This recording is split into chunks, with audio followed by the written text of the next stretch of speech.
आप यदि किसी विश्वविद्यालय की स्थापना करते हैं, ज्ञान, धन और बलिष्ठता। ज्ञान माने महासरस्वती, धन माने महालक्ष्मी, बलिष्ठता सुंदरता माने महाकाली। ये तीनों शक्तियों से ही अलग अलग संपदाएं, समृद्धियां, शक्तियां प्रकट हुई हैं।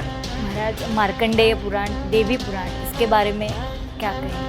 कोई भी शक्ति का स्थान, ओम पूर्णमदः पूर्णमिदं पूर्णात् पूर्णमुदच्यते पूर्णस्य पूर्णमादाय पूर्णमेवावशिष्यते, सभी शक्ति के स्थान पूर्ण हैं। भौतिकता का एक पूर्णता का उदाहरण, पूर्ण में से अगर पूर्ण में निकल गया तो बचा वो भी पूर्ण और निकला वो भी पूर्ण। वाह। और आपका जो वहाँ पे पूजा हुआ, आपने जो वहाँ पे स्तोत्र गाया, इसके बारे में थोड़ा जानना चाहते हैं और आपके मुखों से वो स्तोत्र सुनना चाहते हैं।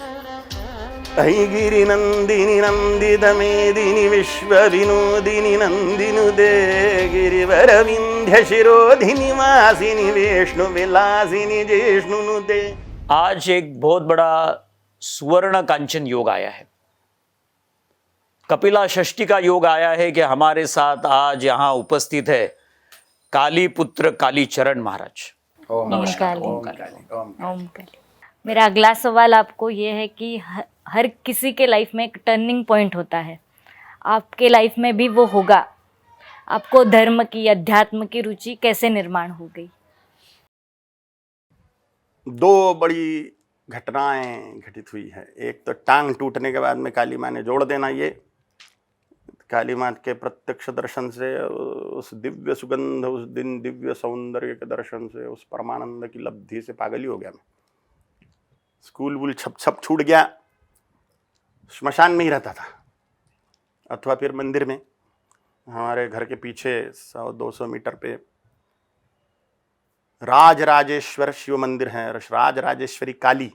वहाँ पर एक तो मंदिर में ही रहूँ मैं, या तो फिर मशान में रहूँ, स्मशान में, या तो फिर खंडहरों में। बच्चे खेलने नहीं आते थे, भूत प्रेत बाधा हुई है इसको ऐसा भाव हो गया। सब लड़के खेलते ही नहीं थे मेरे साथ में, तो खेलने वेलने में मन भी नहीं था। तो आ जाके मंदिर, आ जाके श्मशान, आ जाके खंडहर, और वही आनंद, वही आनंद, वही आनंद। परमानंद से पागल हो गया और सारा जीवन ही अनंत आनंद से भर गया, काली माँ के परमानंद से। फिर पढ़ाई वढ़ाई कुछ भी नहीं करी। घर वालों ने पढ़ाने का बड़ी कोशिश करी, लेकिन मैं सबसे छोटा घर में, तो लाडला। तो नाटक नौटंकी करूँ, मेरा सर दर्द कर रहा है, पेट दर्द कर रहा है, ये हो रहा। तो उनको दिखा ये तो नाटकी है, नाटक कर रहा है। फिर निकल गया अलग अलग जगह पे घूमने के लिए। मैं पैसों की डिमांड करता था घर में, और वो देते थे मुझे। मैं सामान्य सुख वस्तु परिवार से है ये शरीर, तो वो पैसे देते रहते थे। उनको पता था कि ये फालतू काम में तो लगाएगा नहीं, ये खेलने कूदने में, फिल्में देखने में, मटर गश्ती में, या खाने पीने की चीज़ों में नहीं लगाएगा। ये आ जाके क्या करेगा, यज्ञ करेगा, ये आ जाके तीर्थ यात्रा करेगा, ये आ जाके वही करेगा। तो एक उनको एक चिंता भी थी कि इसका आगे क्या होने वाला है। शादी वादी की बात उन्होंने करी, तो मैंने बोला अगर शादी की बात निकाली तो मैं आत्महत्या कर लूँगा, या घर से भाग जाऊँगा, या तो जो मैं जाने वाला हूँ नहीं लड़की देखने के लिए, तुम लाओगे तो मैं उसके हाथ में राखी बांधूंगा, और तुमको पगार, तुम्हारा बेटा पागल हो गया ये घोषित करूँगा, तुम्हारी बदनामी करूँगा मैं। तो उनको बता दिया हठैली चीज़ है, तो इसको अपन बोलना ही बंद कर दो। तो उन्होंने बोलना ही बंद कर दिया। मुझे कोई फोर्स नहीं किया शादी वादी के लिए, और मैं जैसा चाहूँ मुझे वैसा जीने दिया उन्होंने। मेरे घर वालों का बहुत सपोर्ट, पैसों से भी सपोर्ट। उनको एक संतुष्टि की आउटलाइन नहीं गया बेटा। मेरे पिताजी को उनके दोस्त लोग ताने मारते थे, धनंजय राव तुम्हारा बेटा कैसा नालायक निकल गया, कैसा नालायक निकल गया। कुछ सालों बाद, 10-12 सालों बाद, जब सुकीर्ति बढ़ने लग गई, तो बोले कालीचरण आपका बेटा है धनंजय राव, कालीचरण आपका बेटा है। वो हमारे पास से गए, जो बोलते थे नालायक है आपका बेटा, वो हमारे पास से गए महाराज, हमें छुआ उन्होंने। ऐसी बातें होने लग गई। तो मेरे पिताजी जो असंतुष्ट रहते थे कि यार कैसा होगा इसका, तो उनके हृदय में एक तृप्ति आने लग गई। उनके हृदय में एक तृप्ति आने लग गई। इंदौर के एक प्रसिद्ध महान संत है भैयू जी महाराज, उनके दर्शन को मैं गया था एक बार। तो उन्होंने उनके गले की सोने की माला ही निकाल के मेरे गले में डाल दी, और उनके सभी शिष्यों को बोल दिया इसको मेरी जगह पे मानो। तो वो और एक विस्फोट हो गया, उनके शिष्य आने जाना चालू हो गए घर में। बाद में वो ट्रेजेडी हुई तो उनका बहुत दुखद घटना हुई, वो हिंदुओं की बहुत हानि हुई उसमें। लेकिन उनके कारण भी मेरी प्रचंड सुकीर्ति फैल गई। बाद में एक और घटना के इसमें बंगाल के एक प्रसिद्ध संत आए थे इंदौर में, हरिहरानंद जी महाराज। उन्होंने मेरे एक शिष्य को बोला कि भैया वो कालीचरण को बुलाओ मेरे पास में। उनकी उम्र 116 साल की। तो उन्होंने बुलाया और देखने के बाद में उनके शिष्य को मेरे बोला कि इसको ही ढूंढ रहा था मैं, इसको ही ढूंढ रहा था। कुछ महत्वपूर्ण बातें बोली उन्होंने मुझे, और 8वें दिन वो ब्रह्मलीन हो गए। 8वें दिन उन्होंने शरीर छोड़ दिया। यह ऐसी घटनाएं, ये तो अलग अलग घटनाएं हुई। लेकिन दूसरी घटना जो हुई वो ये शरीर जब 20-22 साल का था। पहली घटना जो टांग टूटने की थी वो ये शरीर 10 साल का था तब की थी। दूसरी घटना ये शरीर 20-22 साल का था तब महामुनि अगस्त्य जी मेरे रूम में प्रकट हो गए ब्रह्म मुहूर्त में। अब मैं पढ़ा लिखा नहीं, अंगूठा छाप, लेकिन हवा में ही थे वो बैठे हुए। त्रिलोकी में इतना सुंदर पुरुष नहीं। उनकी उम्र अभी 27 लाख साल है, वो दिखते 24 साल की है। उन्होंने ही भगवान श्री रामचंद्र प्रभु को धनुष्य बाण दिया था रावण के वध के लिए। उन्होंने ही समुद्र पी लिया था राक्षसों के संहार के लिए। वातापी और इल्वल नाम के दैत्य को उन्होंने खा लिया, भक्षण कर लिया। महर्षियों में, देवताओं में काली दुर्गा यानी उग्र देवियां और महामुनि अगस्त्य महर्षियों में यही दो है जो राक्षसों को खाते हैं। एक बार गणपति बाप्पा ने खा लिया था अनलासुर को, तो उनमें बहुत दाह पैदा हो गया था राक्षस के खाने से, इसलिए उन पर दुर्वा चढ़ाते हैं ठंडक के लिए। तो देवताओं में और महर्षियों में खाने वाले सिर्फ महामुनि अगस्त्य और काली माँ ही हैं जो राक्षसों को खा जाते हैं। तो वही पौराणिक वैदिक महर्षि जिन्होंने भगवान श्री रामचंद्र प्रभु को धनुष्य बाण दिया रावण के वध के लिए, आदित्य हृदय स्तोत्र का उपदेश किया। ललिता सहस्रनाम उनके ही सामने सबसे पहले हयग्रीव भगवान ने प्रकट किया। वही अगस्त्य महामुनि वैदिक महर्षि मेरे रूम में प्रकट हो गए। क्या पसंद आया उनको काली माँ जाने, इसका कोई जवाब नहीं मेरे पास में। मेरे तो कोई साधना वादना कुछ भी नहीं है विशेष। तो उन्होंने मुझे गोद में लेके बैठ गए, हवा में ही आलिंगन किया, यहां पर किस कर लिया मस्तक पे। संस्कृत उच्चारण, स्पीच टैलेंट, गायन विद्या, ये सब उन्होंने दे दिया। निकुंभला महायाग की विद्या। तो ये सारी चीजें महामुनि अगस्त्य और उनके जैसे महर्षियों की कृपा से प्राप्त है। प्रधान उसमें महामुनि अगस्त्य है, भगवान धन्वंतरी इत्यादि महर्षियों की दया से। वो सबके सब चिरंजीवी हैं, सभी महर्षि लोग अजर अमर है। वो बूढ़े भी नहीं होते, मरते भी नहीं। भले ही पुस्तकों में उनको बूढ़ा छापा गया हो या सीरियल्स में उनको बूढ़ा दिखाया गया हो सफेद बालों का, उनके बाल सफेद नहीं होते, वो बूढ़े नहीं होते। हजारों साल की उम्र के बाद में भी युवा ही दिखते हैं, एकदम युवा। अब ये बातें मेरे अनुभव की हैं, इसको कोई माने या ना माने, क्योंकि उसकी वैयक्तिक अनुभूति है वो। उसको कोई माने या ना माने, उसका जीवन उसी के अनुरूप चलेगा, वैसा मेरा। अब कोई माने या ना माने ये घटने, मुझे क्या फर्क पड़ने वाला है उससे। लेकिन ये चमत्कार है कि एक अंगूठा छाप व्यक्ति के इंटरव्यू आपके जैसे उच्च विद्या विभूषित लोग ले रहे हैं। मेरे डॉक्टर, वकील, इंजीनियर, साइंटिस्ट लोग मुझसे मंत्र दीक्षित है और उनको सबको पता है ये अंगूठा छाप है। तो ये महामुनि अगस्त्य जी का चमत्कार है, कालिका परमेश्वरी का चमत्कार है, ये दया है। तो ये दूसरा टर्निंग पॉइंट जीवन का। और उन्होंने मुझे जो कर्मयोग के रूप में उपदेश किया कि ईश्वर को प्रसन्न करने के लिए, कालिका परमेश्वरी को प्रसन्न करने के लिए तुम्हें हिंदू धर्म संस्थापना के लिए, इसके विस्तार के लिए, इसके संरक्षण के लिए लोक प्रबोधन करना है। महाराज मैं बोल नहीं सकता था ढंग से, मेरी भाषा हिंदी, मराठी, संस्कृत, तमिल सब कुछ मिक्स हो जाती थी। इधर उधर का सीखा सीखी, जिधर रहे उधर का घुस गया दिमाग में, तो मैं बोल ही नहीं सकता था ढंग से। लेकिन अभी ऐसी कंडीशन है कि धर्म जागरण सभाएं और प्रवचनों के माध्यम से ढेर वाणी का ही काम चल रहा है। वो कौन दिया? महामुनि अगस्त्य जी ने शक्तिपात में दिया। गायन विद्या शक्तिपात में मैं सीखने के लिए गए एक व्यक्ति के पास में। मुझे डांस सीखने का बहुत शौक था, भरतनाट्यम सीखने का बड़ा शौक था। कला सिखाने वाले स्कूल नहीं वहाँ अकोला में, कथक सिखाते और मुझे वो नहीं पसंद था। मुझे भरतनाट्यम पसंद था, तो वो डांस सीखना नहीं हुआ, वो रहेगा। गायन सीखना था, जिसके पास में गए बोले तेरा गधे के जैसा आवाज है। मैंने कहा ठीक है, मैं इतना सा मुंह करके घर पे वापस आ गया। लेकिन महर्षि अगस्त्य जी ने वो इच्छा पूर्ण कर दी। इस प्रकार से बिन गुरु भवनिधि तरहि न कोई, गुरु बिन भवनिधि तरहि न कोई, हरि बिरंच शंकर सम होई। जिसके जीवन में गुरु नहीं है, ब्रह्मा विष्णु शिव जैसा भी शक्तिशाली हो जाए तो भी वो भवसागर तार तर नहीं सकता, परमानंद की प्राप्ति नहीं कर सकता। मेरे जीवन में जो कुछ है अगस्त्य महामुनि के कारण है, कालिका परमेश्वरी के कारण है। काली माँ का पुरुष रूप ही अगस्त्य है, अगस्त्य का स्त्री रूप ही काली माँ है। वाह वाह। ओम काली। नाम एक पहचान होती है और उसकी जिम्मेदारी भी बहुत होती है। आपने जब ये कालीचरण नाम को स्वीकार किया तो आपके ऊपर क्या क्या जिम्मेदारी आई? एक्चुअली जिम्मेदारी चाहिए ही नहीं, मुक्ति चाहिए। सभी जिम्मेदारियों से मुक्ति चाहिए, आत्यंतिक मुक्ति चाहिए, कोई जिम्मेदारी होना ही नहीं। मैं गृहस्थी संतों के मार्ग पे नहीं चलूंगा, मैं ब्रह्मचारी सिद्धों के मार्ग पे चलूंगा। वाह। ये भी उदाहरण है तुकाराम महाराज जी, लाहिड़ी महाशय जी, आचार्य श्री राम शर्मा जी, जिनकी शादी हो के भी वो ब्रह्म साक्षात्कारी महापुरुष हैं। लेकिन बहुतायत में गजानन महाराज, साईं बाबा, स्वामी समर्थ, धुनी वाले दादाजी, परमहंस योगानंद, विवेकानंद परमहंस, इतने सारे जो सिद्ध संत हैं, वो 100 में से 90 ब्रह्मचारी सन्यासी है। तो मैंने कहा मैं वही रास्ते पे चलूंगा। और मुझे महामुनि अगस्त्य जी ने, भगवती लोपामुद्रा जी ने वैसा ही बना दिया।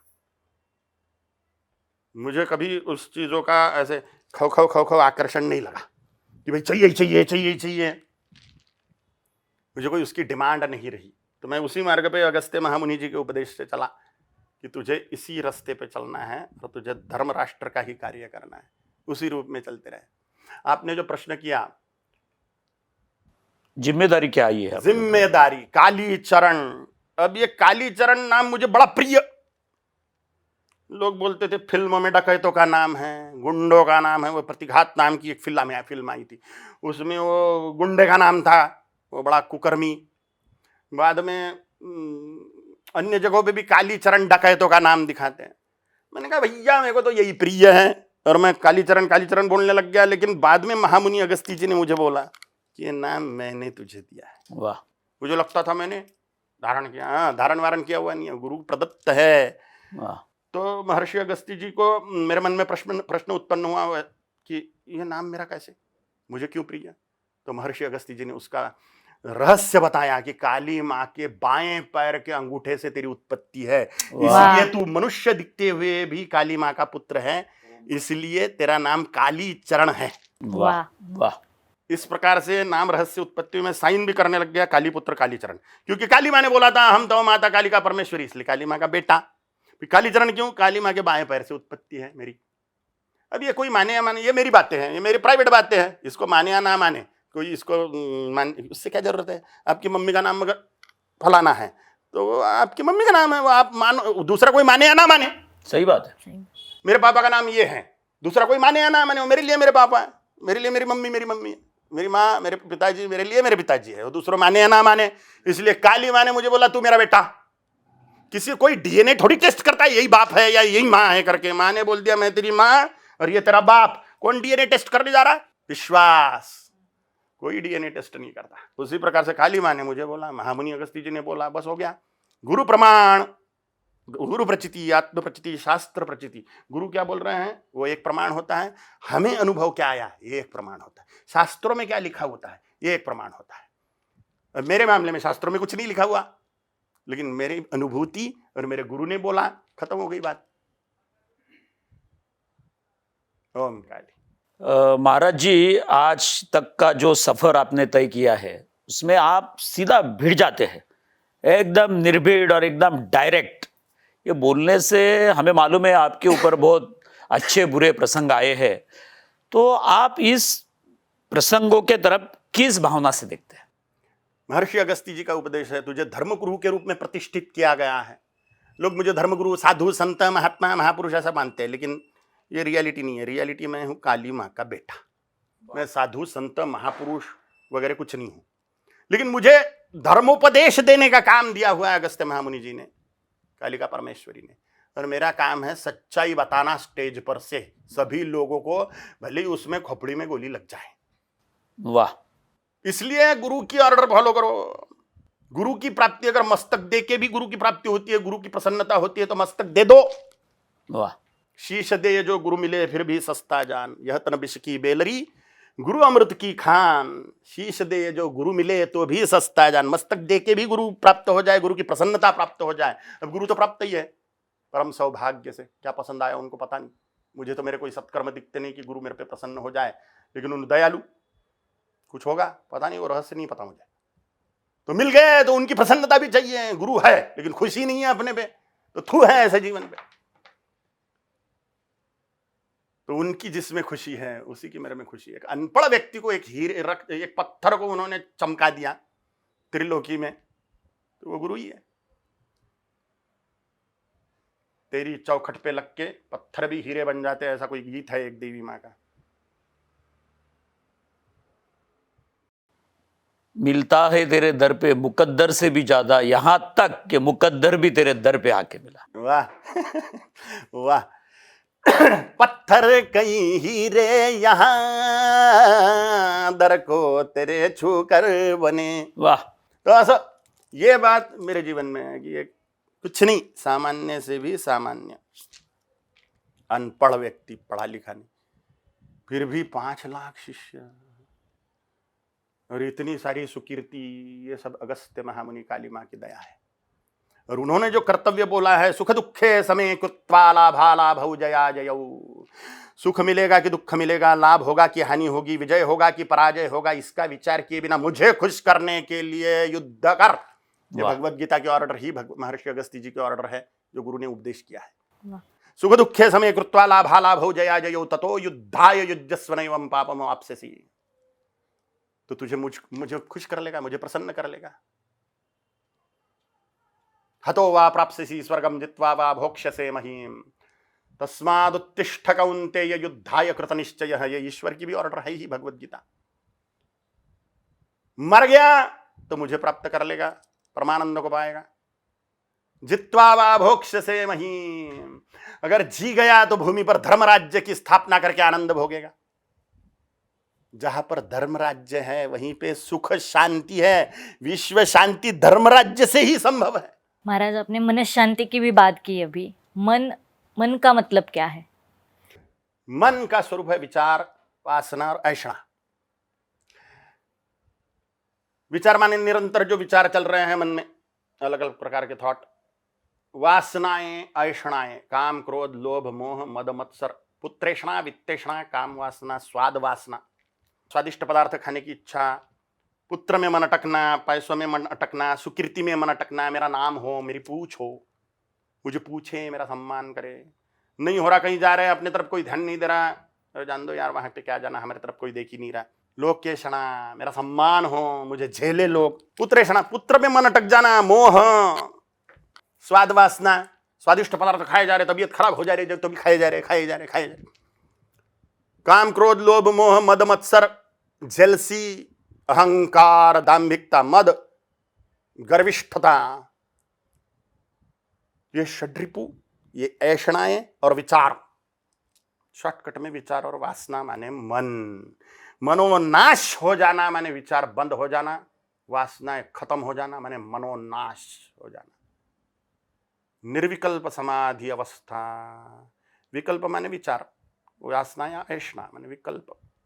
निर्विकल्प, कोई विचार नहीं, कोई वासना नहीं। पत्थर विचार नहीं करता, पत्थर विचार नहीं कर सकता, ईश्वर विचार नहीं करता। जिस व्यक्ति के विचार बंद हो गए लेकिन वो जागृत है, वो ईश्वर ही है। चालत फिरत ब्रह्म परमात्मा विचार नहीं करता, पत्थर विचार नहीं कर सकता। साधना से जिस व्यक्ति ने इस निर्विकल्प स्थिति को पा लिया वही ईश्वर साक्षात्कारी है, ब्रह्म साक्षात्कारी है। ब्रह्मविद ब्रह्मैव भवति, जानत तुम ही वह जाई, पारस परसी कुधा तु सुहाई। तुमको जानने से तुम ही हो जाएगा। नमक का गुड्डा सागर नापने को गया, सागर ही बन गया। ईश्वर को देखने को गए, ईश्वर ही हो गए। ब्रह्म साक्षात्कार से ब्रह्मविद ब्रह्मैव भवति, जिसने ब्रह्म साक्षात्कार कर लिया वही ब्रह्म हो गया। परमानंद को देखने को गया, परमानंद स्वरूप हो गया। निर्विकल्पावस्था, ईश्वर उसमें प्रकट है। ब्रह्म साक्षात्कारी महापुरुष गजानन महाराज, साईं बाबा, स्वामी समर्थ, धोनी वाले दादाजी, विवेकानंद, रामकृष्ण परमहंस, आचार्य श्री राम शर्मा, रमण महर्षि, भगवान गोरक्षनाथ, भगवान मत्स्येंद्रनाथ, महामुनि अगस्त्य, वशिष्ठ, विश्वामित्र, परम सिद्ध लोग स्वयं ही ब्रह्म स्वरूप है। ब्रह्म साक्षात्कारी महात्मा स्वयं ही ब्रह्म है। यही जीवन का टारगेट है, निर्विकल्प समाधि। उसके नीचे सविकल्प समाधि, 3 अवस्थाएं, जागृत, स्वप्न, सुषुप्ति। जागृत माने हम सब जाग रहे हैं, एक दूसरे से बातचीत कर रहे हैं, जागृत अवस्था। स्वप्न, सपना गिर रहा है, नींद में सपना गिर रहा है, स्वप्नावस्था। सुषुप्ति, गहरी नींद, सुषुप्ति। जागृत, स्वप्न, सुषुप्ति। एक है तुरीयावस्था, चौथी। 5वीं है तुरीयातीत। समझाने के लिए मेरे हाथ की तरफ आपको ध्यान देना पड़ेगा। यह है जागृति, यह है नींद, सुषुप्ति। सुषुप्ति माने गहरी नींद। यह ऐसा हो गया माने व्यक्ति सो गया गहरी नींद में, जागृति तिरोधान हो गई। यहां पर निद्रा तिरोधान हो गई, जाग गया व्यक्ति, जागृत हो गया। अब ये ऐसा है, नींद में है लेकिन जागृति भी है थोड़ी, तो उसमें सपने आ रहे हैं, वो स्वप्नावस्था। जागृत, निद्रा, स्वप्नावस्था। जागा हुआ भी नहीं, सोया हुआ भी नहीं है, सपने में भी नहीं है, यह है तुरीयावस्था, ट्रांस। इसी को समाधि बोलते हैं। उसमें कोई विचार एक है, कोई तो भी एक विचार है, तो सविकल्प समाधि। कोई विचार ही नहीं है, गहरी नींद के जैसा वो जाग रहा है। आंखें खुली है, काम कर रहा है, लेकिन उसके मन में कोई विचार नहीं है, कोई विकल्प नहीं है, कोई वासना नहीं है, कोई विचार नहीं। निर्विकल्प समाधि, सहज समाधि, ये टारगेट है। इसी में ईश्वर में विलीन हो जाना बोलते हैं। उसके सारे कर्म आदि पराशक्ति के अधीन हैं। वाह। एक गाना है, तेरी मर्जी से चलता है जग संसार ये सारा, पाप का भागी बनता है फिर क्यों इंसान बेचारा। मेरी माँ, मूर्ख ज्ञानी और लुटेरे सब है खेल खिलौने तेरे, किसको छेड़े किसको छोड़े किसको घेरे, तेरा है रंग न्यारे। माँ जय अम्बे जगदम्बे माता जय अम्बे। इसमें बोल रहा है कवि, तेरी मर्जी से चलता है जगत संसार या सारा। जगत संसार चल रहा है तेरी मर्जी से, लेकिन कर्म करने की स्वतंत्रता मनुष्य को दी हुई है। वो स्वयं के कर्मों के फल अवश्य भोगेगा, अवश्य में भोक्तव्यं कृतं कर्म शुभाशुभम। लेकिन निर्विकल्प समाधि प्राप्त महात्मा, उसका सारा कंट्रोल जगदम्बा के हाथ में है। अनन्याश्चिन्तयन्तो माम ये जनः पर्युपासते तेषां नित्याभियुक्तानां योगक्षेमं वहाम्यहम्। उसका सब कुछ मेरे हाथ में है। जगदम्बा बोल रही है भगवत गीता के माध्यम से, ईश्वर बोल रहा है। तो जो ब्रह्म साक्षात्कारी महापुरुष हैं उनमें विचार ही नहीं है, वासना ही नहीं है, उनका सब कुछ जगदम्बा कर रही है। उनको कर्मफल नहीं है। उनके हाथ से जो कुछ भी होगा वो सत्कर्म ही होगा। उनके हाथ से जो कुछ भी घटित होगा वो साधना ही होगी। उनके हाथ से जो कुछ भी घटित होगा, उनके वाणी से जो कुछ भी निकलेगा वो सब पूजा। कर चरणं कृतं वाक्कायजं कर्मजं वा, सब कुछ आराधना ही है, उपासना ही है, उनकी पूजा ही है उन ब्रह्म साक्षात्कारी महापुरुषों के लिए। और क्योंकि वो निर्विकल्प समाधि में है, उनमें न वासना है न विचार है। ये बहुत ऊंची स्टेज है, ये बहुत उच्च स्थिति है। वो जीवन का उद्देश्य है परमानंद की प्राप्ति। किसी न किसी जन्म में ये प्राप्त करना पड़ेगा। इसी जन्म में कोशिश करके पालो या जन्म जन्मांतर लगाओ, विरूप पड़ी से ये लाम, जो आपकी इच्छा, एज यू विश। अभी चाहिए लगने दो 4-5 लाख साल, प्राकृतिक रीति से 10-15 लाख साल में हो ही जाएगा, सबका हो जाने वाला है। लेकिन उसको 10-15 लाख साल लगेंगे प्राकृतिक रीति से। पराक्रम करके, पुरुषार्थ करके, प्रयत्न करके इसी जन्म में पाया जा सकता है। इसी जन्म में जल्दी से जल्दी पाया जा सकता है। वो आपकी इच्छा है, आपको जल्दी चाहिए या लगने दो, आज करे सो कल करे, कल करे सो परसों, ऐसी भी क्या जल्दी यारो, जीना है जब बरसों। अपने इच्छा पर डिपेंड करता है कि हम अभी चाहते हैं या सालों बाद, युगों बाद, जन्मों बाद। ओम काली। महाराज जी, ऐसा कहा जाता है कि लोका समस्ताः सुखिनो भवन्तु। हर एक मनुष्य के जीवन में सुख और दुख की प्राप्ति होती है, तो आपके विचार सुख और दुख के बारे में क्या है? सुख माने क्या, दुख माने क्या, इसकी सही सही व्याख्या हमें पता होनी चाहिए। 5 ज्ञानेंद्रियां हैं, आंखें, कान, नाक, जीभ और त्वचा।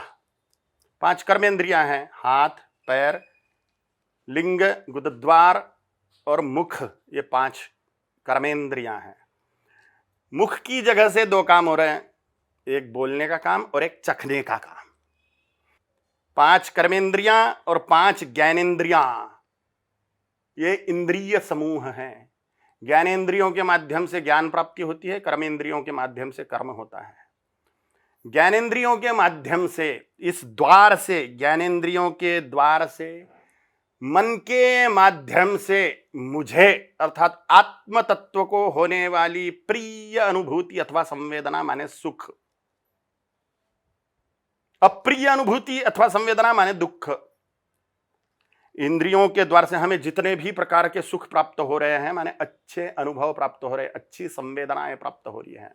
आंखों के माध्यम से सुंदर रूप का दर्शन, कानों के माध्यम से अच्छे शब्दों का, संगीत का श्रवण, जीभ के माध्यम से स्वादिष्ट पदार्थों का आस्वादन, नाक के माध्यम से सुगंधी की अनुभूति और त्वचा के माध्यम से अच्छे स्पर्श की अनुभूति। ये अनुभूतियां सुख स्वरूप है, अच्छी अनुभूतियां, अच्छी संवेदनाएं, ये सुख स्वरूप है। व्याख्या याद रखनी चाहिए। इंद्रियों के द्वार से, मन के माध्यम से आत्मा को अर्थात मुझे, मैं को, अहम को होने वाली प्रिय संवेदना अनुभूति माने सुख। अप्रिय संवेदना, कुरूपता का दर्शन हो गया, कर्कश ध्वनि सुनाई दी, बुरे स्वाद के पदार्थ मुंह में चले गए, दुर्गंध नाक के द्वारा आई, बुरा स्पर्श, चटका लग गया, गर्मी हो रही है, बहुत ज्यादा ठंड लग रही है, तो ये जो बुरी संवेदनाएं, बुरी अनुभूतियां हैं, इंद्रियों के द्वार से, मन के माध्यम से मुझे अर्थात आत्मा को प्राप्त होने वाली बुरी संवेदनाएं, अप्रिय संवेदनाएं, बुरी माने अप्रिय संवेदनाएं माने दुख। अब हमें प्रिय संवेदना ही चाहिए, अप्रिय संवेदना नहीं चाहिए। अप्रिय संवेदना माने दुख, अप्रिय संवेदनाएं माने सुख। तो ये सुख कहां से प्राप्त होगा? सुख या दुख ये कर्म का फल है। अवश्यमेव भोक्तव्यं कृतं कर्म शुभाशुभम। जन्म जन्मांतर से किए हुए कर्म संचित में जमा है। संचित माने क्या? एक बैंक है सूक्ष्म की, अंतर्मन की बैंक, उस बैंक में वो जमा है जन्म जन्मांतर के कर्म। शरीर भले ही नए नए बदल रहे हैं, लेकिन मन पुराण है, मन बहुत पुराना है। जब से आत्म तत्व की प्राकट्य हुआ, ऐसा समझिए सृष्टि का प्राकट्य हुआ, तब से ही मन है और वो हमेशा रहेगा। साधना से ही उसका नाश हो सकता है, मनोनाश। तो आत्मा के साथ में ही संलग्न है और उसमें सारे रिकॉर्ड हैं। आपने सुना होगा भगवान चित्रगुप्त, गुप्त रूप से जो चित्रीकरण कर रहा है वो चित्रगुप्त है। वीडियो शूटिंग ही हो रही है मन में, अंतर्मन में। वो अंतर्मन ही, गुप्त मन ही चित्रगुप्त भगवान है और सारे के सारे जन्म जन्मांतरों के कर्मों का रिकॉर्ड है, अच्छे और बुरे। उसका फल वह अंतर्मन प्रकट करते रहता है। जो जन्म जन्मांतर से संचित कर्म है उसे बोलते हैं संचित, क्योंकि वो संचित है। बैंक को हिंदी मराठी में क्या बोलते हैं? संचयनी। संचयनी, क्या संचित हो रहा है वहां पे? पैसा संचित हो रहा है। संचयनी माने बैंक। ब्लड बैंक में क्या संचय हो रहा है? खून संचय हो रहा है, रक्त संचय हो रहा है। इसी प्रकार के कर्म संचयनी, उस बैंक के जमा हुए द्रव्य को, कर्म को बोलते हैं संचित कर्म। संचित। उसमें से हम इस समय में भोगने के लिए निकाल रहे हैं, इस जन्म में, इस समय में, उसे बोलते हैं भाग्य, नसीब, तकदीर, लक। और जो अभी कर रहे हैं उसको क्या बोलते हैं? जमा करने के लिए उसे बोलते हैं क्रियमाण। जो हम अभी कर्म कर रहे हैं 3 प्रकार से, शरीर से, मन से और वाणी से। शरीर से, मन से और वाणी से जो कर्म कर रहे हैं, काया वाचा मनसा, ये अभी जो किए जा रहे हैं क्रियमाण कर्म हैं, जो जमा हो चुके। ये भूतकाल में, हर क्षण में ये कर्म भूतकाल में जमा हो रहा है, हर क्षण में। पिछला क्षण भूतकाल है, वो संचित में जमा हो रहा है, और वो भोगने के लिए निकालते हैं, क्योंकि अवश्य में वो भोक्तव्यं कृतं कर्म शुभाशुभम, जो भी कर्म किए हुए शुभ अथवा अशुभ वो भोगने पड़ेंगे। तो जो भोगने के लिए निकाले जा रहे हैं वो कर्म है भाग्य, नसीब, तकदीर, लक, प्रारब्ध। प्रारब्ध ये जो भोगने के लिए निकाला जा रहा है। इसलिए हमें अगर सुखी चाहिए तो हम अभी सत्कर्म करें, वाह, तो आगे चल के उसके फल आएंगे। कुकर्म करेंगे तो दुख प्राप्त होगा। इसलिए हमें अगर सुख चाहिए तो सत्कर्मी बनिए, पुण्यकर्मी बनिए। दुख चाहिए वो अपने आप ही मिलने वाला है कुकर्मों के द्वारा। सही बात है। इसलिए हमें कर्मों की तरफ पूरा पूरा ध्यान रखना चाहिए। कोई लोग बोलते हैं हम तो बड़े अच्छे कर्म करते हैं, हमने किसी का कोई बुरा नहीं किया, हमारा क्यों दुख बुरा हो रहा है, हमारे साथ में दुख क्यों प्राप्त हो रहा है, जीवन में कभी हमने किसी को तकलीफ नहीं दी, फिर भी हमें कोई तकलीफ प्राप्त हो रही है। 4 प्रकार के लोग हैं, समझने के लिए मैं बोल रहा हूँ, आप इसको अच्छी तरह से समझने की जरूरत है। एक प्रकार के व्यक्ति होते हैं है। दूसरे होते हैं नहीं है, नहीं है, नहीं है, नहीं है। तीसरे होते हैं है, नहीं है, नहीं है। चौथे होते हैं नहीं है, नहीं है। पहला लिया अपने नहीं है, नहीं है, नहीं है, नहीं है, ये पहले लेते हैं। जिसके पूर्व जन्म के कोई, पूर्व जीवन के या पूर्व जन्म के कोई सत्कर्म नहीं है, अच्छे कर्म नहीं है, पुण्य कर्म नहीं है। अच्छे कर्म माने पुण्य कर्म, बुरे कर्म माने पाप कर्म। जिसमें अच्छों को तकलीफ होती है, सज्जनों को तकलीफ होती है, पीड़ा होती है, वो बुरे कर्म।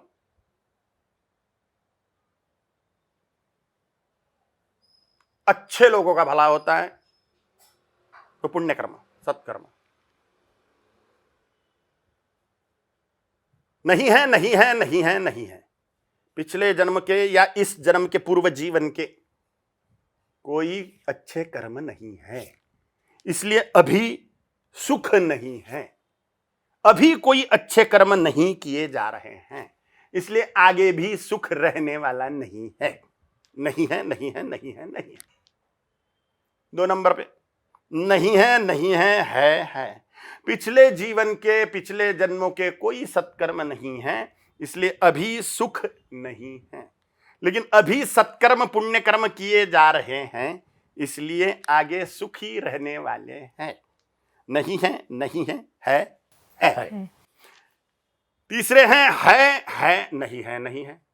राक्षसी प्रवृत्ति के लोग, पिछले जन्म के बड़े तपस्या है, बड़े पुण्य कर्म हैं, पिछले जीवन में बड़े पुण्य कर्म कर चुके हैं, इसलिए अभी सुखी हैं। लेकिन अभी कुकर्मों में रत है, उन्मत्त हो चुके हैं। मराठीत म्हणतात माजून गेला, इसलिए आगे दुखी रहने वाले हैं। माने आगे सुख नहीं है, अभी पुण्य कर्म नहीं है, इसलिए आगे सुख नहीं है। नहीं है, नहीं है। ये 2 नंबर के जो है नहीं है, नहीं है वाले, ये है नहीं है, नहीं है वालों को बोलते हैं कि हमने तो किसी का कुछ बुरा नहीं किया इस जन्म में, फिर भी हम दुखी हैं। पिछले जन्म का भोग है, अभी अच्छा कर रहे हो, आगे सुखी होने वाले हो। अभी कुकर्मी है, आगे दुखी होने वाला है। नहीं है, नहीं है। चौथे हैं है।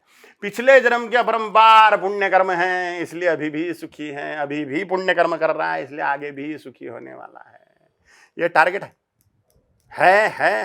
ये स्थिति प्राप्त करना टारगेट है। और इसके भी अतीत कर्म बंधन से मुक्त हो जाना, आनंद की प्राप्ति कर लेना, ईश्वर को पा लेना, यह जीवन का उद्देश्य है। वाह, ये कर्मफल वाह, सिद्धांत। वाह। ओम काली। ओम काली, ओम काली। महाराज जी, अभी आपने सुख दुख के बारे में बड़ा अच्छा मार्मिक विश्लेषण किया। मुझे सप्तशती का एक श्लोक याद आ रहा है कि रोगान शेषान पहंसी तुष्टा तुष्टा तु कामान सकलान अभिष्टा त्वामाश्रितान विपन्न राणा त्वामाश्रिताया शरतान पहनती। दुख है तो रोग है। और मुझे दूसरा एक आपसे निवेदन करना चाह रहा हूँ कि सर्वस्वरूपे सर्वेशे सर्वशक्ति समन्विते भयभ्य स्त्रायिनो देवी दुर्गे देवी नमोस्तुते। आपकी श्रद्धा, आपकी भावना, मैं आपसे जानना चाहता हूं कि देवी का ये जो विराट विश्व रूप है जिससे आप पूजा करते हैं, वो हमें थोड़ा सा समझाइए। विराट रूप, विश्व रूप माने सारा विश्व, अनंत कोटि ब्रह्मांड, सर्वम खल्विदमेवा हम नान्यदस्ति सनातनम। सब कुछ मैं ही हूं, मेरे सिवा कोई था, है और रहेगा ऐसा नहीं है। सनातनी या सनातन मानेगा जो था, है, रहेगा। तो देवी माँ के सिवा कुछ है ही नहीं जो था, है और रहेगा। वाह। अनंत कोटि ब्रह्मांडों में जो कुछ चराचर जगत दिख रहा है वो सब काली ही है। सर्वम खल्विदमेवा हम नान्यदस्ति सनातनम। मेरे सिवा कुछ भी नहीं, मेरे सिवा कोई भी सनातन नहीं, ऐसा देवी माँ स्वयं बोल रही है। श्रीमद् देवी भागवत महापुराण इसी आधे श्लोक का विस्तार है। वाह। सर्वम खल्विदम ब्रह्म, वेद बोल रहे सब कुछ ब्रह्म परमात्मा है। लेकिन ये अनुभूति आने के बाद में, व्यवहार में तो सारा जगत नाम रूपमय दिख रहा है, अलग अलग कर्ममय दिख रहा है, अलग अलग त्रिगुणमय दिख रहा है, सत्व रज तम गुणोमय दिख रहा है, अलग अलग कार्य दिख रहे हैं, अलग अलग लोग दिख रहे हैं, अलग अलग प्राणी दिख रहे हैं, यक्ष गंधर्व किन्नर नाग देवता राक्षस असुर मनुष्य कीट पतंग प्राणी पशु पक्षी उद्भिज जरायुज स्वेदज अंडज प्राणियों की उत्पत्ति दिख रही है। पंचतत्वों से बनी हुई सृष्टि दिख रही है। क्यों? कि विविधता, विश्वरूप ये, परंतु देवी मां का दैवी रूप, उसके बारे में जानना चाहते हैं तो विश्लेषण, देवी स्वरूप का विश्लेषण आपके मुख कमलों से वर्णन चाहिए। विश्लेषण नहीं कर सकता कोई, क्या ब्रह्मा विष्णु शिव भी विश्लेषण नहीं कर सकता। वाह वाह वाह वाह। वर्णन किया जा सकता है, जो देखा उतना ही, वाह, जो देखा उतना ही किया जा सकता है। अनंत रूपिणी जगदम्बा हरि अनंत हरि कथा अनंता कहि सुनहि बहु विधि बहु संता। वाह। जिन्होंने देखा वो अलग अलग ही रूपों का वर्णन करते हैं। फिर उसमें का सत्य कौन सा है? सभी सत्य है नहीं, ये काला रूपी सत्य है, नीला नहीं सत्य, गोरा नहीं सत्य, लाल नहीं सत्य, ये हरा ही सत्य। वो गिरगिट होता है रंग बदलने वाला। एक व्यक्ति आया जिसने कभी गिरगिट देखा नहीं, उसने लाल देखा, गांव में जाके बताया वहां पे एक लाल प्राणी है। दूसरा बोले लाल नहीं पीला है, तीसरा बोले नहीं हरा है, चौथा बोले सफेद है, पांचवा बोले सुनहला है। अब किसकी बात सत्य? सभी की बात सत्य, सभी की बात सत्य। वो गिरगिट सारे ही रंगों का है। फिर एक ने जो देखा वो असत्य है क्या? नहीं, उसने भी सत्य ही देखा, लेकिन उतना ही सत्य नहीं है। वाह। सत्य अनंत है, देवी के रूप अनंत है, हरि अनंत हरि कथा अनंता, अनंत रूपिणी नमो देवी अनंत रूपिणी व्रणद बालिनी मां। वाह। नमो देवी अनंत रूपिणी प्रणद बालिनी मां। वो महाघोरा भी है, महासौम्या भी है, भयानका भी है, त्रिपुर सुंदरी भी है, सब कुछ है ही। जिस रूप को मैंने देखा और देखते रहता हूं, परम सौंदर्य में, परम सौंदर्य, त्रिलोकी में इतनी सुंदर स्त्री नहीं। आद्य शंकराचार्य जी बोलते हैं लाल रंग की भी है, काले रंग की भी है, गोरे रंग की भी है, सभी रूपों की है। महामेघ काली सुरक्तापि शुभ्रा कदाचित विचित्राकृतिर्योग माया। न बाला न वृद्धा न कामातुरापि स्वरूपं त्वदीयं न विन्दन्ति देवः। देवता भी नहीं जानते कितने रूप के। न बच्ची दिख रही है, न युवती है, न वृद्धा है, और ये सभी भी है। महामेघ काली, काजल जैसे काले रंग की भी है, मेघो जैसे काले रंग की भी है, कर्पूर गौरा है, रक्त वर्णा भी है, और अनेक वर्ण, जितने भी अनंत कोटि ब्रह्मांडों में रंग होंगे, लेकिन सारे के सारे सुंदर। ईश्वरीय स्वरूप सत्यम शिवम सुंदर। सुंदरम। सत्य है, कल्याणकारक है माने शिव है, और सुंदर है, त्रैलोक्य सुंदरी। देवी की सुंदरता कितनी है इसका वर्णन शास्त्रों में आता है, सौंदर्य लहरी ग्रंथ। देवी की सखियां देवी का अभिषेक कर रही है, वो जल जो निःसृत हो रहा है उसके एक बूंद की कैसी महत्ता। अप्सरा अगर अमेरिका में उतर जाए महाराज, सारा अमेरिका पागल हो जाए। वहां भूलोक में इतनी सुंदर कोई स्त्री नहीं होती जितनी अप्सरा होती। वो अप्सरा अगर अमेरिका में उतर जाए तो अमेरिका पागल, उसके पीछे भारत में उतर जाए तो भारत पागल। वो अप्सरा की निर्मित ब्रह्मा जी करते हैं, क्योंकि सारी सृष्टि ब्रह्मा जी ने निर्मित की हुई है। या ब्रह्मादि पिपीलिकांत जननी जगदम्बा है। ब्रह्मा से लेके पिपीलिका माने चींटी तक के जगदम्बा की निर्मित है। लेकिन ये चराचर सृष्टि के निर्मित का श्रेय किसको है? ब्रह्मा जी को। तो अप्सरा किसकी निर्मित? ब्रह्मा जी की। प्रजापति है, सारी प्रजा, यक्ष गंधर्व किन्नर देवता मनुष्य नाग कीट पतंग पशु पक्षी ब्रह्मा जी की सृष्टि है। तो ब्रह्मा जी ने अप्सरा बनाई। कहां से बनाई? इतना सौंदर्य लाया कहां से? तो आद्य शंकराचार्य जी बोल रहे हैं, देवी के अभिषेक से जो जल जो देवी के शरीर पर से नीचे निःसृत होता है, उसकी एक बूंद से एक एक अप्सरा की निर्मित ब्रह्मा जी करते हैं। माने देवी कितनी सुंदर होगी कि उसके शरीर के अभिषेक जल से इतनी सुंदरता प्रकट होती है। अब मैं उसकी कैसे वर्णन करूं?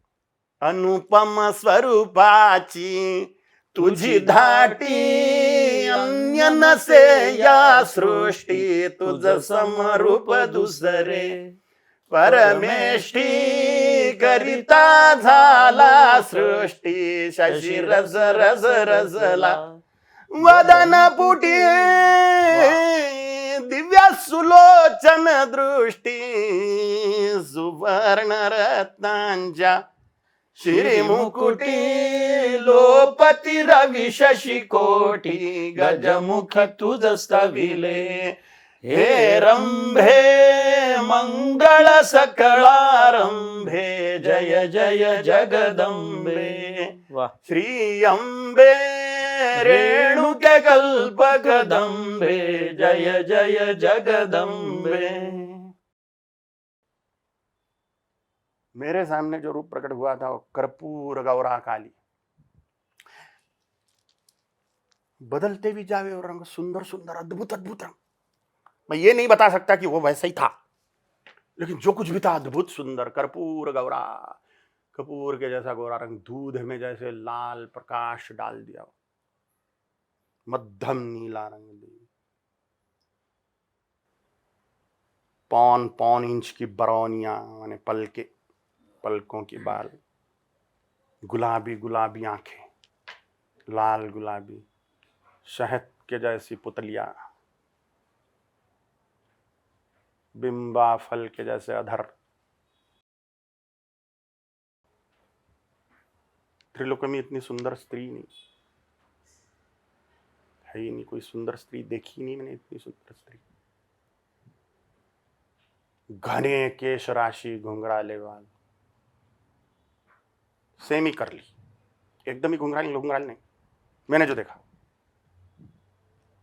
सेमी कर ली, बिना लिपस्टिक के लाल लिप्स, हाथ के तलवे बिना अलते के लाल। देवी के वस्त्र आभूषण देवी ही है, वो बाहर से चढ़ाए हुए नहीं है, वो देवी स्वरूप ही है। उसके वस्त्र अलंकार भी चैतन्य स्वरूपा आदि पराशक्ति ही है। देवी के शस्त्रास्त्र भी तलवार त्रिशूल चक्र गदा शंख इत्यादि भी देवी स्वरूप ही है। देवी से ही प्राकट्य। कालिग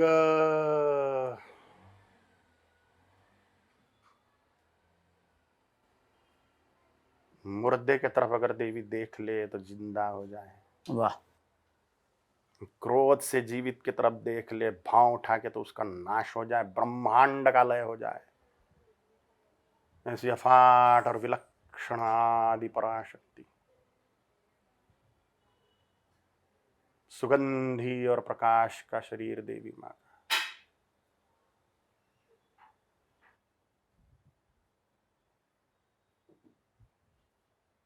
करोड़ों काम और रति लजा जाए देवी माँ को देख के, और काम वासना ही समाप्त हो जाए, वाह।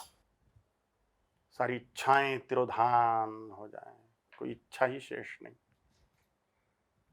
एक ही इच्छा सिर्फ देवी माँ को देखते रहे। इतना अनुपम सौंदर्य, अनंत कोटि ब्रह्मांडों की सारी सुंदरता जमा हो जाए, और काली माँ की सुंदरता से तुलना करे तो काली अनंत सागर है, और अनंत कोटि ब्रह्मांडों में जितनी सुंदरता है वो काली माँ की सुंदरता की एक बूंद है। ऐसे सौंदर्य का मैं क्या वर्णन करूं। ओम काली। महाराज जी, अभी महादेवी का वर्णन करते हुए आपको जो भाव समाधि लग गए हम देख रहे थे। भाव के बिना भक्ति नहीं है, ये जो कुछ कहा जाता है, तो मैं आपसे निवेदन करना चाहता हूं कि भाव का मतलब क्या है? भाव माने विशिष्ट मानसिक स्थिति।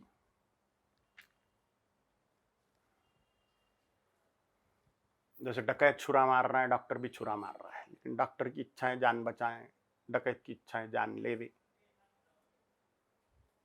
विशिष्ट मानसिक स्थिति। भाव माने विशिष्ट मानसिक स्थिति।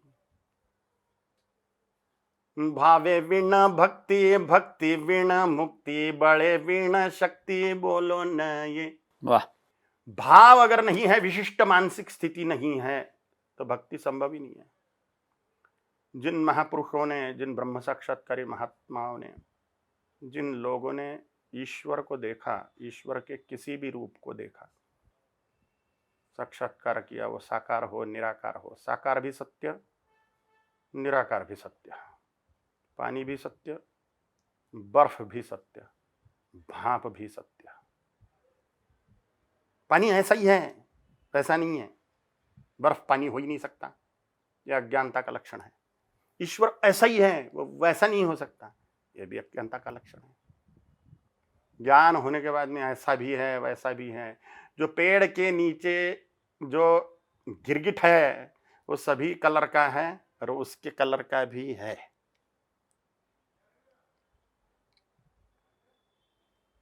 जैसी भावना है वैसा भी प्रकट होता है, जैसा है वैसा भी प्रकट होता है, और उसके लिए भक्ति चाहिए। विशिष्ट मानसिक स्थिति माने प्रेम भाव, ईश्वर के प्रति आकर्षण, उसके प्रति प्यार, उसके प्रति आसक्ति, उसके प्रति चाहत। इसके बिना नहीं प्रकट होगा ईश्वर। इसलिए भाव के बिना माने विशिष्ट मानसिक स्थिति। अब वो कल्पना जो हम कर रहे हैं सिद्धों ने बोली हुई कि देवी माँ ऐसी है, भगवान श्री कृष्ण ऐसे हैं, शिव ऐसे हैं, विष्णु ऐसे हैं, हनुमान ऐसे हैं, गणपति ऐसे, किसी ईश्वर के एक रूप का आश्रय लेके हम उसमें कल्पना करने लगते हैं। विशिष्ट मानसिक स्थिति है ये जो कल्पना है, वह विशिष्ट मानसिक स्थिति है। उसमें प्यार उत्पन्न हो गया, चाहत उत्पन्न हो गई, तो वह विशिष्ट मानसिक स्थिति जो चाहत की है वही भक्ति में परिवर्तित हो जाती है। मनुष्यों के प्रति चाहत, प्यार, प्रेम, ईश्वर के प्रति चाहत माने भक्ति। ईश्वर के लिए ईश्वर चाहिए, भक्ति काय के लिए? ईश्वर चाहिए। एक भक्ति होती है ईश्वर से चाहिए, ईश्वर से चाहिए, भगवान से चाहिए, देवता से चाहिए। एक भक्ति देवता ही चाहिए। वाह। तो जो देवता ही चाहिए वाली भक्ति, उससे देवता प्रकट होंगे। बहुमंत्र जपात देवता सिद्धि। वो भक्ति कैसे प्रकट हो? बहुता सुकृताची जोड तेव्हाची विठ्ठली आवड। भरपूर पुण्य कर्म हो, सत्कर्म हो, और भोग इच्छा ना हो तो भक्ति प्रकट हो जाती है। बहुता सुकृताची जोड तेव्हाची विठ्ठली आवड। भरपूर पुण्य है और भोग इच्छा नहीं है, क्योंकि पुण्यों से सुख उत्पन्न होता है। भोगने की इच्छा हो जाती है, सुख दिखेगी। फिर सुख है, सारे वैभव है, सकल संपदाएं हैं, फिर सिर्फ दूसरों के भले की, सत्कर्मों की इच्छा है, और पुण्य बढ़ाते जा रहा है, और भोग इच्छा नहीं है, तो भोग नहीं तो भक्ति प्रकट हो जाएगी, प्रेम प्रकट हो जाएगा ईश्वर के प्रति, किसी भी रूप के प्रति ईश्वर के। और वही विशिष्ट भक्ति की, प्यार की मानसिक स्थिति ही ईश्वर को वश में कर लेती है। देवी भक्ति वश्या सनातनी थी, है, रहेगी ऐसी जगदम्बा। भक्ति से, प्यार से वश में हो जाती है। कोई तिकड़म नहीं है उसको वश में करने का। तिकड़म से उससे वरदान पाए जा सकते हैं। मंत्र जप कर रहे हैं, यज्ञ याग कर रहे हैं, अमुक कर रहे हैं, टमुक कर रहे हैं, फलाना कर रहे हैं, ढिकलाना कर रहे हैं, इन क्रियाओं से हम उससे वरदान पा सकते हैं। उसको नहीं पा सकते। उसको तो भक्ति से ही पाया जा सकता है, माने प्यार से। जितनी तीव्र प्रीति होगी, जितना तीव्र प्यार होगा, भक्ति, प्यार माने भक्ति, भक्ति माने प्यार, प्रेम, जितना तीव्र प्रेम होगा उतने जल्दी पाए जा सकती है, वश में ही हो जाती है। दूसरा कोई तिकड़म ही नहीं है उसके बिना। और ये भक्ति कैसे प्रकट होगी? जो कुछ भी किया जाए उसको टारगेट करके, उसको खुश करने के लिए किया जाए। देवी माँ को खुश करने के लिए किया जाए, यही कर्मयोग है। ईश्वर को खुश करने के लिए कर्म करना कर्मयोग है। मंत्र जब ध्यान करिए, प्राणायाम करिए, यज्ञ याग करिए, तीर्थ यात्रा करिए, नमस्कार करिए, स्तुति स्तोत्र गाइए, भजन गाइए, सेवा करिए, स्वाध्याय करिए, पढ़ाई करिए, पैसा कमा के देव कार्यों में लगाइए। धन कमाना भी साधना हो जाएगा। पत्नी बच्चों के लिए, पति के लिए करना, अपने परिजनों के लिए करना, परिवार के लिए करना, अथवा दान धर्म सुकीर्ति के लिए करना, नाम होने के लिए करना, यह कर्मयोग नहीं है। इसका फल उत्पन्न होगा भौतिक सुख, समृद्धि, ऐश्वर्य के लिए, अथवा पति पत्नी के प्रति कर्तव्य हो जाएंगे, बच्चों के प्रति कर्तव्य हो जाएंगे। ये कर्मयोग नहीं है। कर्म ही पूजा है बोलने वाले यहां भूल कर रहे हैं, अपने आप को धोखा दे रहे हैं, गाफिल हैं, सावधान हो जाओ। ईश्वर के प्रति कर्म करना ही पूजा है। ईश्वर को खुश करने के लिए कर्म करना पूजा है। अपने कर्तव्य निभाना माने कर्मयोग नहीं है। अगर पत्नी के प्रति, बच्चों के प्रति कर्तव्य ही नहीं करना है, जिम्मेदारी नहीं होना, तो सन्यासी हो जाओ। मजे भी मारना है, काम भोग भी करना है, बच्चे भी पैदा करना है, पत्नी भी चाहिए, शादी भी करना है, और उनके प्रति कर्तव्य नहीं करना है, तो इससे तो पाप लगेगा। ईश्वर को खुश करने के लिए कर्म करना, पैसा कमाओ, ईश्वरीय कार्य में लगाओ, धर्म कार्य में लगाओ, धर्म संरक्षण के लिए लगा, गाय की सेवा, गुरु की सेवा, संतों की सेवा, दुखियों की सेवा, इस देव भूमि की सेवा, ये देव कार्य है, ये धर्म कार्य में, ये धर्म कार्य है। प्रीतिर धर्मो अधर्मम ही कोपः। देवी की कृपा धर्म कार्यों से होगी, अधर्म से कोप होगा। या देवी माँ का अधर्म से कोप होगा। इसलिए धर्म कार्य करना, ईश्वर को खुश करने के लिए कार्य करना, यह कर्मयोग है। कर्तव्य निभाना नहीं किया तो पाप। इसलिए कर्मयोग और कर्तव्य दोनों अलग अलग है। कर्मयोग से ईश्वर की प्राप्ति होगी, कर्तव्यों से ऋण मुक्ति होगी। और वह विशिष्ट मानसिक स्थिति जो ईश्वर के लिए कार्य करावे, वह प्यार। पत्नी से प्यार है तो पत्नी के पीछे पागल रहेगा, पति से प्यार है तो पति के लिए पागल होगे, बच्चों के लिए प्यार है तो बच्चों के लिए करते बैठेंगे, भले ही वो कुकर्मी निकले। लेकिन धृतराष्ट्र के जैसा पुत्र मोह अभी भी एक उदाहरण है, मतिमंद के पीछे पागलाहट। धृतराष्ट्र के जैसा पुत्र मोह सत्यानाशी। ईश्वर के प्रति प्रेम से जो कर्तव्य कर्म किए जाते हैं, ईश्वर के प्रति प्रेम से जो कर्तव्य किए जाते हैं, कर्म किए जाते हैं, वही भक्ति प्रेम है, वही कर्मयोग है। तो ये विशिष्ट मानसिक स्थिति ईश्वर के प्रति की प्यार, इसी से भक्ति की उत्पत्ति होगी, इस भाव से उत्पत्ति होगी। फिर कोई भी भाव हो सकता है, किसी भी प्रकार का भाव हो सकता है। कुकर्म का भी भाव होता है, सत्कर्म का भी भाव होता है। इसलिए ईश्वर के प्रति विशिष्ट मानसिक स्थिति, प्रेम भाव, समर्पण हुए बिना भक्ति का प्राकट्य नहीं होता है। इसलिए भाव धारण करना चाहिए, और इस भाव के प्राकट्य के लिए हमें निरंतर चिंतन करना चाहिए, मंत्र जप करना चाहिए, ध्यान करना चाहिए, नाम जपना चाहिए, स्तुति स्तोत्रों का पाठ करना चाहिए। ओमकार। या पवित्र उपस्थितीसाठी कालीपुत्र कालीचरण महाराज, तुम्हाला मनापासून नमस्कार। आणि महाराजांची अशाच गप्पा आपण पुन्हा मारणार आहोत। ओम काली महाराज। ओम काली। ओम काली, ओम काली, ओम काली।